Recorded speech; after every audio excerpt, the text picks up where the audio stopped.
அனைத்து சிஷ்யர்களுக்கும் வணக்கம். இப்போ நம்ம பார்க்கக்கூடிய விஷயம் வியாபார வசி எந்திரம். இந்த எந்திரம் இருந்தால் போதும். நீங்கள் மல்லிகை கடை வச்சுருக்கலாம், ஒரு பாத்திர கடை வச்சுருக்கலாம், ஒரு துணி கடை வச்சுருக்கலாம். நீங்கள் எந்த கடை வச்சுருந்தாலும் சரி, எந்த கம்பெனி வச்சுருந்தாலும் சரி, இந்த ஒரு எந்திரம் போதும் உங்கள் வாழ்க்கையில் தூக்கி விட்டுரும். இந்த எந்திரத்தை பௌர்ணமி அன்னைக்கு சுக்கர உரையில் 6 வெள்ளித்தகடில் இந்த சக்கரத்தை வரிஞ்சிக்கணும்.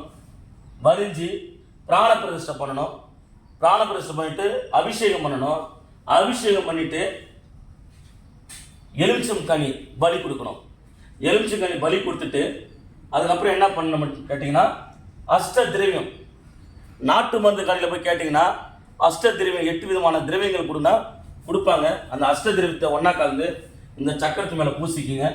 பூசும் போது தேனும் கொஞ்சம் கலந்து பூசிக்கிங்க. பூசிட்டு இதை பிரேம் பண்ணிக்கோங்க. பிரேம் பண்ணிவிட்டு நீங்கள் ஒரு மல்லிகை கடையில் கூட உங்கள் பூஜை அறையில் சின்னதாக வச்சுருப்பீங்க. அந்த பூஜை அறையில் எந்த பிரேம் பண்ண அந்த சக்கரத்தை வச்சு டெய்லியும் மறிக்கொழுந்து அல்லது மல்லிப்பூ முல்லைப்பூ இதுக்கு மேலே இந்த சக்கரத்து மேலே வச்சுட்டு டெய்லியும் ஊதுவத்தி தூபத்துக்கு காட்டி வந்தீங்கன்னா உங்கள் வியாபாரம் 1000% பெருக ஆரம்பிக்கும். வியாபாரம் மட்டும் பெருது கிடையாது, ஜனவசியம், தொழில் வசியம், அனைத்து வசியத்தையும் ஈட்டுவது கொடுக்கக்கூடிய ஒரு அற்புதமான சக்கரம். சித்தர்கள் சொன்ன வழிமுறை. இது எந்த ஒரு சூட்சமத்தையும் மறைக்கல. நான் சூட்சமத்தை தெளிவாக சொல்லிக்கிறேன்.